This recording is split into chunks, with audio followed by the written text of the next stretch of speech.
हमारे इस वाले वीडियो में हमने देखा था कि फंडामेंटल राइट्स क्या होते हैं।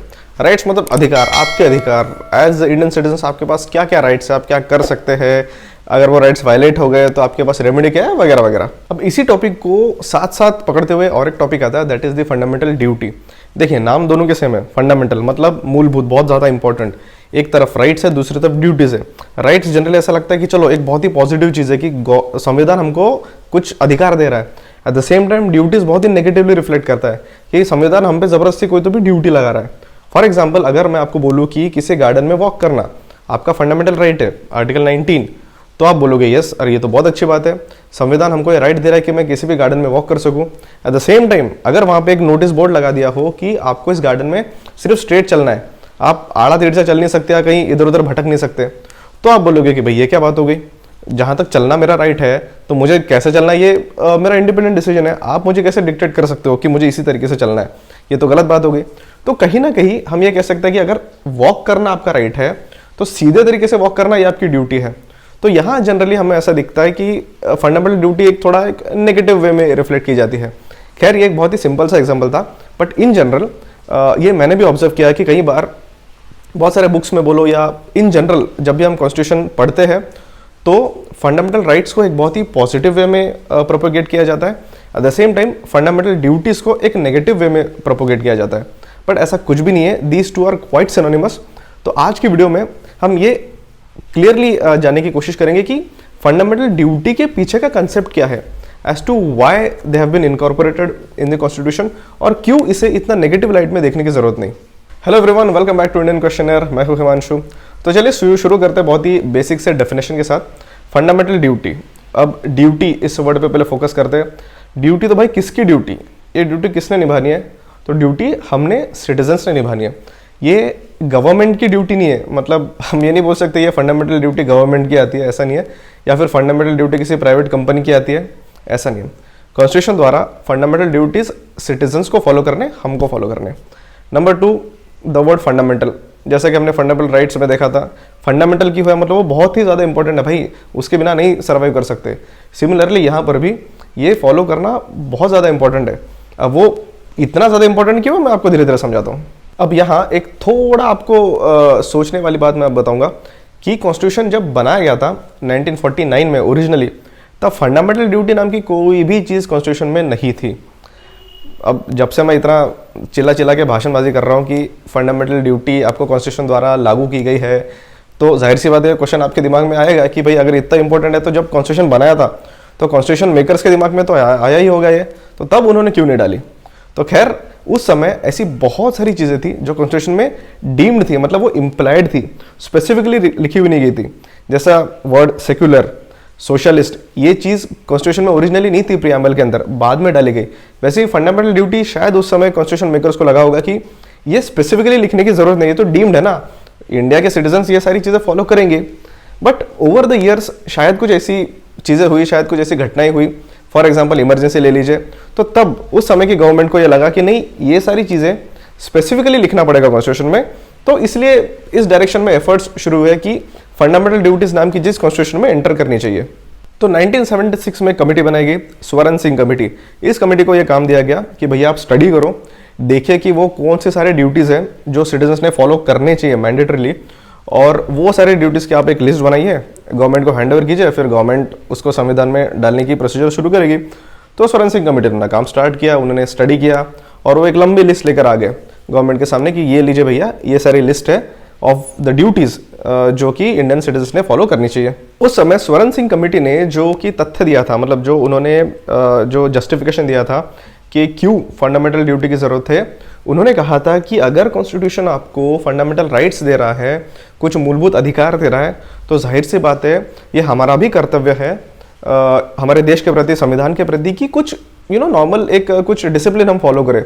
वो डिसिप्लिन को ही आप अलग अलग ड्यूटीज़ के फॉर्म में लिख दीजिए, वो बन जाएंगे फंडामेंटल ड्यूटीज़।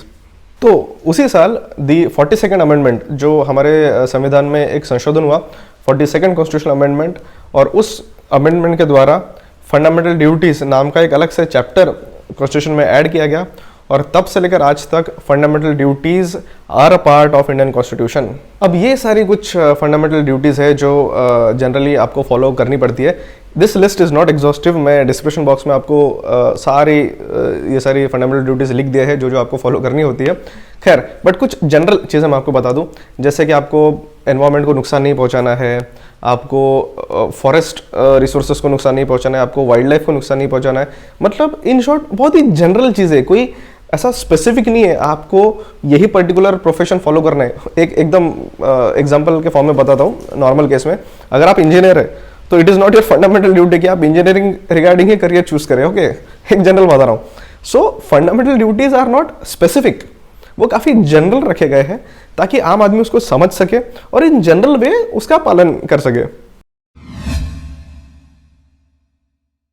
अब आता है मुद्दे का सवाल कि इसकी ज़रूरत ही क्यों है भाई, क्यों हम पे एक ज़बरदस्ती का बर्डन डाला जा रहा है, हमको ज़बरदस्ती बोला जा रहा है कि भाई ये फॉलो करो।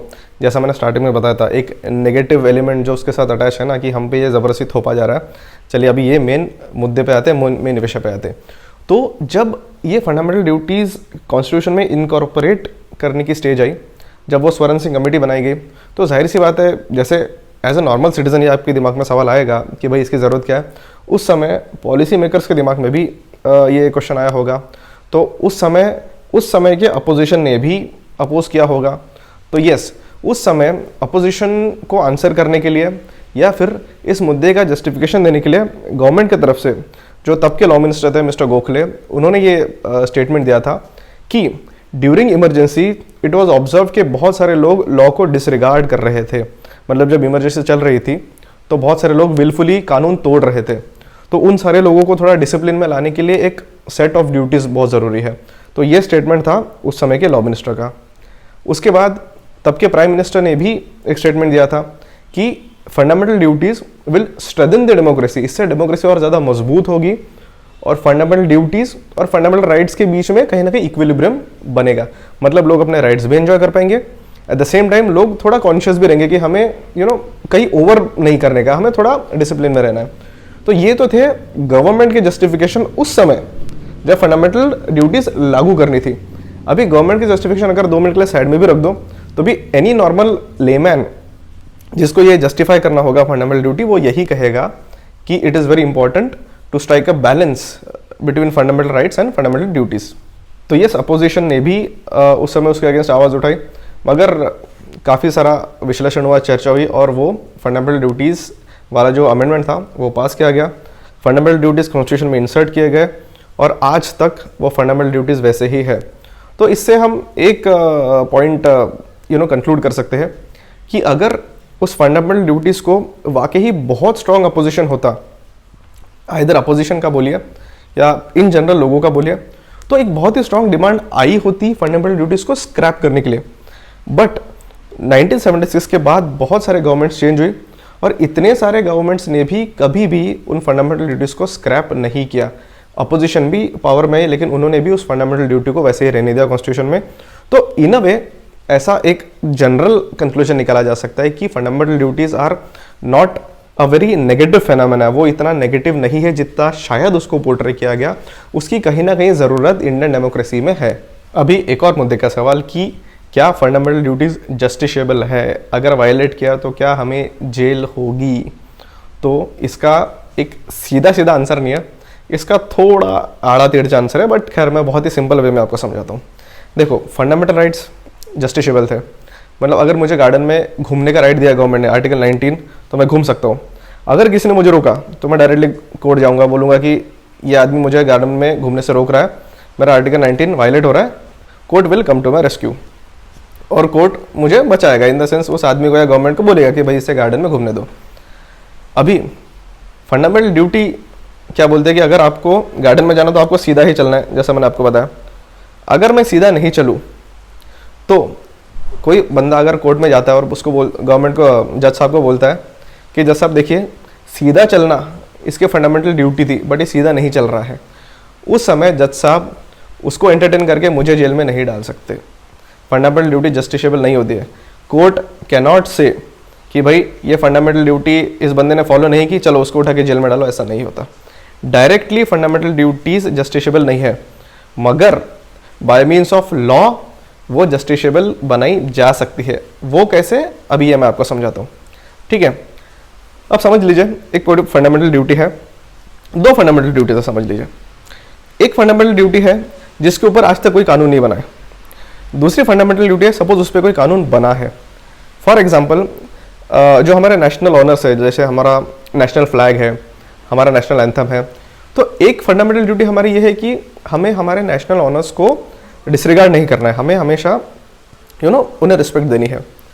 तो इससे रिगार्डिंग एक कानून बना है। ओके, अभी उस कानून में क्लियरली लिखा गया है कि आप किसी भी नेशनल ऑनर को डिसरिगार्ड नहीं कर सकते, आप हमारे नेशनल फ्लैग को, नेशनल एम्बलम को आप डिसरिस्पेक्ट नहीं कर सकते, आपके ऊपर कानूनी कार्रवाई हो सकती है। तो अगर यहाँ आप इस लॉ का उल्लंघन करते हैं, मतलब क्या, आप उस फंडामेंटल ड्यूटी का भी उल्लंघन कर रहे हैं, और यहाँ पर उल्लंघन करने पर आपके ऊपर कानूनी कार्रवाई होगी, और अगर वो वायलेशन बहुत ही ग्रेव स्केल का रहा तो यस, आपको जेल भी हो सकती है। तो अगर प्लेन वर्ड्स में इसका आंसर आपको चाहिए कि क्या फंडामेंटल ड्यूटीज़ वायलेट करने पर आपको जेल होगी या नहीं होगी, हो सकती है, होगी ही, नॉट कंफर्म बट हो सकती है, प्रोवाइडेड उस फंडामेंटल ड्यूटी से रिलेटेड अगर कोई लॉ बनाया है। तो अगर उससे रिलेटेड कोई लॉ नहीं बनाया है तो ठीक है, तब तक इट इज़ नॉन जस्टिसेबल, तब तक कोई आपका गला नहीं पकड़ेगा कि भाई ये ड्यूटी तुमने फॉलो नहीं की, चलो जेल जाओ, ऐसा नहीं है। बट हाँ, अगर उससे रिलेटेड कोई लॉ बनाए, for example forest conservation act ले लीजिए, वाइल्ड लाइफ प्रोटेक्शन एक्ट ले लीजिए, ये सारे लॉज क्या है, ये सारे लॉज वो लॉज है जो आपको बोल रहे हैं कि आपको वाइल्ड लाइफ को प्रोटेक्ट करना है, फॉरेस्ट को प्रोटेक्ट करना है, और इससे रिलेटेड कानून ऑलरेडी बनाए गए हैं। तो भाई अगर फिर से आप ये ड्यूटी वायलेट करोगे मतलब उस कानून का उल्लंघन करोगे, और कानून का उल्लंघन किया मतलब आपको सज़ा मिलेगी। तो खैर, आई होप आपको इसका कंसेप्ट समझ में आया हो कि fundamental duties directly justiciable no, indirectly justiciable yes, through laws. तो ये है इसके पीछे का कंसेप्ट कि भाई आपको जेल होगी या नहीं होगी, ये उसका जवाब है। सो इन टोटलिटी इतना ही मैं बोलूँगा कि जो फंडामेंटल ड्यूटीज़ वाला जो टॉपिक है, जैसा मैंने शुरुआत में बताया था, बहुत ही मिसरिप्रेजेंटेड लगा मुझे, तो इसलिए बिल्कुल इसको एक नेगेटिव लाइट में देखने की ज़रूरत नहीं है। स्पेशली अगर आप कॉन्स्टिट्यूशन कंसेप्ट वाइज पढ़ रहे हैं, आप कंसेप्चुअली संविधान अगर सीख रहे हैं, तो स्टार्टिंग से ही आप उसको एक पॉजिटिव फ्रेम में देखिए, सो दैट जब भी आप कहीं कोई आंसर लिखेंगे या किसी चीज़ का जस्टिफिकेशन देंगे तो आपके व्यूज़ में वो नेगेटिविटी ना झलके regarding fundamental duties. Okay, because उसको एक बहुत ही पॉजिटिव वे में इंटरप्रेट किया भी गया है, और थ्रू लॉज उसको एक पॉजिटिव वे में इम्प्लीमेंट भी किया जा रहा है। So this was the concept guys behind fundamental duty. Hope आपको वीडियो पसंद आया होगा, एंड हमेशा की तरह अगर पसंद आया हो तो प्लीज़ लाइक कर दो, सब्सक्राइब करो channel, and do take very good care of your health and stay tuned for more such informative videos. Till the time, good bye.